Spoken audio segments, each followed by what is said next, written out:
on up next. Tonight, there is breaking news just as we come on the air right now. The note passed to President Trump late today at the White House, signaling a possible breakthrough in the U.S.-led efforts to end the war between Israel and Hamas. What the note to the president said and what we know so far, we'll go to Mary Bruce live at the White House. Also breaking at this hour, the arrest. A 29-year-old Uber driver now accused of setting the blaze that led to the horrific Palisades fire that killed 12 people and destroyed thousands of homes. Where he was caught and the evidence tonight. The images authorities say he created of the city burning. Tonight, former FBI Director James Comey arraigned in federal court, pleading not guilty. Comey, a frequent target of President Trump, and tonight what ABC News has now learned about a central witness in this case. Tonight, the East Coast, millions now bracing for what could be the season's first nor'easter. A dangerous coastal storm right up into the Northeast. Lee Goldberg standing by with the forecast. Tonight, National Guard troops preparing to deploy to the streets of Chicago. Tonight, President Trump calling for the jailing of Illinois Governor J.B. Pritzker. Pritzker accusing the president of suffering from dementia, saying this is a man who has something stuck in his head. He can't get it out of his head. The government shutdown tonight, day 8, no end in sight. And the growing concern now over air traffic controllers forced to work without pay. Alarm over low staffing. And at Newark and Washington's Reagan Airport, they're actually reducing the flights coming in and out so controllers can keep up.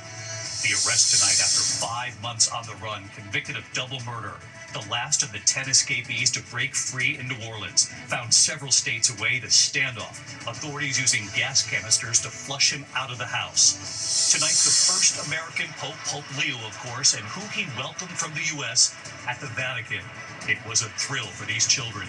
And America Strong tonight, Dolly Parton right here. Her message tonight for all of you. What she says about her health with so much concern out there, and after her own sister asked fans for prayers. What Dolly is saying herself tonight. From ABC News World Headquarters in New York, this is World News Tonight with David Muir. Good evening. We begin tonight here with the breaking news. Late today at the White House, President Trump was handed a note from Secretary of State Marco Rubio amid these high-stakes U.S.-led talks to end the war between Israel and Hamas. Now, that note indicating they needed the president to approve a social media post so he can announce this first. Of course, that then led to the question, what could the president be set to announce? Are they close to announcing some sort of an agreement between Israel and Hamas? Here's what the president said late today after being handed that note. I was just given a note by the Secretary of State saying that we're very close to a deal in the Middle East, and they're going to need me pretty quickly. So let's bring in our chief White House correspondent, Mary Bruce, tonight. Mary, what do we know so far? Well, David, President Trump tonight says that peace talks between Israel and Hamas are, quote, going very well, and that he could travel to the Middle East this weekend. Secretary of State Marco Rubio just a short while ago here interrupting Trump's event, passing him that note. Photographers then catching the handwritten message, which read, quote, very close. We need you to approve Truth Social post soon so you can announce deal first. Now, after reading that, as you note, Trump said we're very close to a deal in the Middle East, and suggesting he could travel to Egypt, where his envoy Steve Witkoff and his son-in-law Jared Kushner are engaged in negotiations that could halt the war, if not end it, and see the return of the remaining hostages. The president also saying he could make the rounds, suggesting he could visit Israel, and also not ruling out visiting Gaza too. David. All right, Mary Bruce live at the White House. And Mary, as soon as you hear, you'll pass it along to us. Thank you. In the meantime, also developing the arrest tonight, a 29-year-old Uber driver now accused of setting that blaze that led to the horrific Palisades fire in California that killed 12 people and destroyed thousands of homes. Where he was caught, and tonight authorities on the alleged evidence, the images the suspect allegedly created of a city burning. The suspect, that 29-year-old Uber driver who police say set a smaller fire on New Year's Eve that then ignited the Palisades fire. They say he lit that initial blaze to then watch it burn. Here's our chief national correspondent, Matt Gutman, on the breaking developments. Tonight, authorities say a 29-year-old Uber driver is responsible for the historic Palisades fire that killed 12 people, destroyed more than 6,800 homes and businesses, and burned more than 37 square miles. Authorities arresting 29-year-old Jonathan Rinderknecht overnight. We will prove beyond a reasonable doubt that he intentionally started this fire. Authorities say Rinderknecht was in Pacific Palisades on New Year's Eve working as an Uber driver when he allegedly started this fire called the Lockman Fire just after midnight on January 1st. He allegedly called 911 to report it and then came back to watch the firefight. After several hours, fire authorities thought they had the Lockman Fire contained. They were wrong. So that fire started on January 1st, and it smoldered underground for about a week until on January 7th, heavy winds caused this underground fire to surface and spread above ground, causing what became known as the Palisades Fire. And we were there just after the Palisades Fire broke out and witnessed the horror as thousands of homes quickly went up in flames. Everything is catching fire here. Trash bins, shrubs, trees, houses. The smoke is unbearable at this point. We've just seen 4 or 5 houses go up over the past few minutes here. Rinderknecht arrested near his current home in Melbourne, Florida. Authorities say before starting the fire, he listened to a song by a French rap artist in which the music video for the song shows the main character lighting things on fire. And among the evidence, they say they recovered this image of a city on fire that authorities say the suspect created using ChatGPT. Investigators say the evidence points to a suspect obsessed with fire. We have evidence of that will be addressed in trial, but evil people do evil things. And David, about 9 months after that fire, we've noticed something new here in Pacific Palisades, and that's construction. But you only get a real sense of what's going on here from above. With that drone, I want you to see that most parts of the Palisades still look like a vast dirt parking lot. Now, there are nearly 7,000 structures destroyed. New homes are being constructed in just 230 lots at this point, according to the city, as so many families continue to battle it out with their insurance companies. And as for that suspect who's accused of causing all of this, he could face up to 20 years in prison if convicted. David. And Matt, I'm glad you pointed out, even with that new construction, so many other families still fighting with their insurance companies, trying just to get started on the recovery. Matt, thank you. Tonight, the dramatic scene in court. Former FBI Director James Comey arraigned in federal court, pleading not guilty. Comey, a frequent target of President Trump, and tonight what ABC News is now learning about a central witness in this case. Comey's team now trying to get this trial dismissed before it even starts. Here's our Chief Justice correspondent, Pierre Thomas. He was in the courtroom today. Tonight, James Comey, former director of the FBI, now a criminal defendant in a Virginia courtroom, pleading not guilty to federal charges brought at the urging of President Trump. Comey has publicly proclaimed his innocence. I have great confidence in the federal judicial system. I'm innocent. So let's have a trial. Today in court, Comey's attorney telling the judge he will quickly file a motion to end the case before it begins, seeking a dismissal on the grounds of selective and vindictive prosecution, saying this case is being brought at the direction of President Trump. Comey was indicted just 5 days after President Trump publicly pressured Attorney General Pam Bondi to go after him, posting "Nothing is being done, and we can't delay any longer."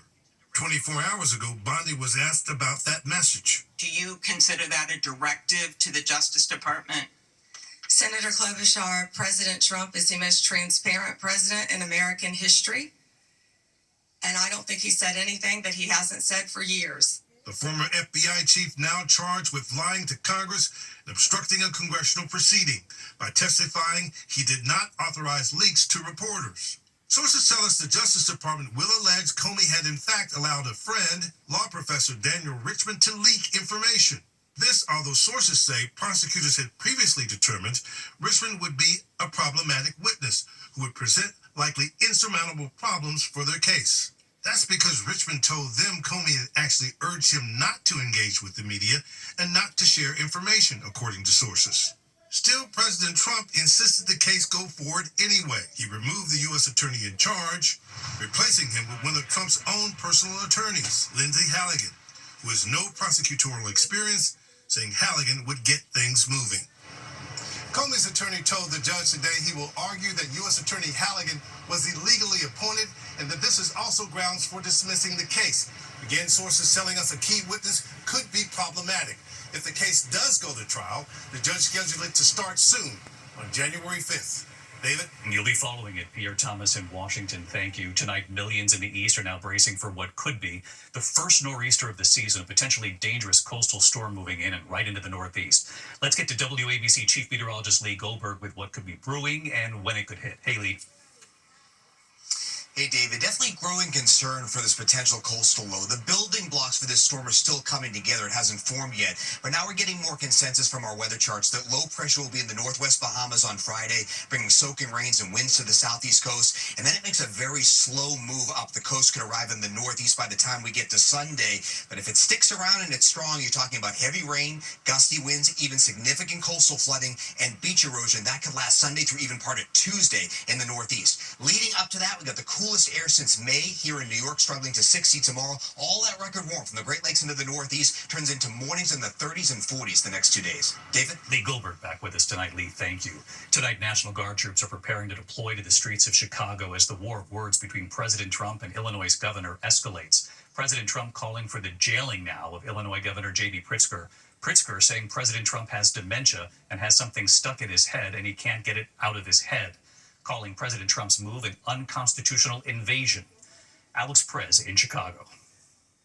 Tonight, with 500 members of the Texas and Illinois National Guard preparing to fan out across Chicago, charged with securing federal agents and properties, the president ramping up his attack on the mayor and the governor who called the deployment an unconstitutional invasion. The president calling for their arrest in an online post. Chicago mayor should be in jail for failing to protect ICE officers. Governor Pritzker also. Everything we're doing is very lawful. What they're doing is not lawful. But the governor calling the president a coward. He's demented, literally, unhinged. And this is somebody who's so insecure that he lashes out pretending that he can come arrest people for no reason at all. He can't. In the last 24 hours, Pritzker saying the president has dementia. Aside from the fact that he's out of his mind and has dementia, it's clear to me that he is targeting Democratic cities. Telling the Chicago Tribune, this is a man who's suffering dementia. This is a man who has something stuck in his head. He can't get it out of his head. He doesn't read. He doesn't know anything that's up to date. After weeks of clashes, the local officials in Chicago accuse ICE agents of using excessive force. This video showing agents shooting protesters with pepper balls, striking a Presbyterian minister in the head. You can hear the shots continue as he gets back on his feet. President Trump is now threatening to invoke the Insurrection Act to send troops into cities like Chicago and Portland for law enforcement. And David, tomorrow, federal judges here at this courthouse and in Portland will be hearing arguments from local officials who are trying to block the deployment of the National Guard to their cities. David? Alex, thank you. Meantime, the government shutdown. Day 8, no end in sight, and the growing concern tonight over air traffic controllers forced to work without pay. There's alarm over low staffing now. Airports including Newark and Washington's Reagan Airport actually reducing the flights coming in and out, slowing down the schedule intentionally so controllers can keep up. Here's Trevor Ault. Tonight, federal authorities are hoping the air traffic controllers who are still showing up will be enough to keep air travel going and passengers safe. Newark and Washington Reagan facing shortages, forcing those facilities to reduce or slow flights in and out. My thing is I want to get to my destination safely. I want to be able to hug my wife when I get there and be safe. I was on the way in my Uber and expecting to fly out around 7. I'm not flying out till 9 now, so I won't get home until about probably 12:30 or 1 o'clock. Aviation unions say the shutdown is placing a heavy burden on critical workers, and the longer it drags on, the less safe the skies will be. They are coming to work under an increasingly unsafe scenario because in safety we know that the first rule is to remove all distractions in order to keep things safe. What could be more of a distraction than not getting a paycheck? And David, already this week, there's been more than 10,000 flight delays across the country. David. Trevor Ault on this for us. Trevor, thank you. Now to the arrest tonight after 5 months on the run, the suspect convicted of double murder, the last of 10 escapees to break out of that jail in New Orleans, found several states away. And tonight you're going to see the images of the standoff. Authorities actually using gas canisters to move him through the house to arrest him. Here's Faith Abube. Tonight, 5 months after a brazen jailbreak in New Orleans, a convicted double murderer now captured at this home in Atlanta, ending a multi-state manhunt. SWAT teams surrounding 28-year-old Derek Groves, the last of 10 escapees, a tip leading to an hours-long standoff. We deployed a number of canisters of gas to help move him throughout the house. A police canine finding the murderer in a makeshift crawl space, according to officials. This was the dramatic scene back in May. Stunning surveillance video showing those 10 inmates escaping. Officials say they opened a faulty cell door, ripped a toilet off the wall, squeezed through a gap, and left this taunting message scribbled above the hole. Too easy. Tonight, authorities grateful no one was hurt. And David, Groves will be transferred to Louisiana to face more charges. David. Faith Abube reporting tonight. Faith, thank you. When we come back here, there's news coming in tonight on KISS legend Gene Simmons, what we've learned. Also, country music star Zach Bryan and what he's saying tonight about his new song.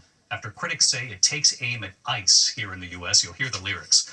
Also, the incredible scene on a highway, a medical helicopter going down. Look at these good Samaritans right here. They're actually trying to lift the helicopter up. Their rescue effort at a moment. And stay tuned here tonight. Dolly Parton's message this evening for all of you at home. Amid so much concern and after her sister asked fans for prayers for Dolly, what Dolly is saying about her own health and what she wants you to know tonight in a moment. Next tonight, here the images emerging of that rescue scene on a freeway in Sacramento, California. Good Samaritans lifting the wreckage of the medical helicopter to try to free a trapped victim after that helicopter crashed Monday night. A pilot, nurse, and paramedic were all on board that chopper. All survived this, but remain hospitalized tonight. From the Vatican tonight, the first American Pope welcoming some special guests from his hometown of Chicago. Children from Our Lady of Mount Carmel Church and Academy attending Pope Leo's weekly audience, dressed in red cardinal outfits. One student even getting the ultimate souvenir, exchanging hats with the Pope. The students who were so proud of Pope Leo making history, they went viral earlier this year with their own mock conclave. When we come back here tonight, the news coming in on KISS legend Gene Simmons. There's been a car accident. And Dolly Parton and her new message tonight. She knows many of you at home are concerned for her health and what she's now saying. To the Index, KISS legend Gene Simmons is recovering at home after a car accident in Malibu on Tuesday. Authorities say he hit a parked car after passing out or fainting inside his Lincoln Navigator. The 76-year-old was taken to the hospital and released. Simmons thanking fans tonight for their kind wishes, saying he's fine. Country music star Zach Bryan responding tonight to backlash over his new song. Critics say Bryan appears to criticize immigration enforcement agents in his new song, Bad News. He sings, quote, ICE is going to come, bust down your door, try to build a house no one builds no more. Bryan says the song was written months ago and the criticism shows how divided we are as a country. When we come back here tonight, Dolly Parton, her new message for you, what she wants everyone to know tonight about her health. Funny tonight here, she is most definitely America strong. Dolly Parton with her new message tonight. She knows many are worried about her health. Her sister had asked for prayers. So here tonight, Dolly, in her own words. I want to say something. Well, today's October the 8th, and obviously I'm here doing some commercials for the Grand Ole Opry, which is why I'm dressed kind of like a country western girl.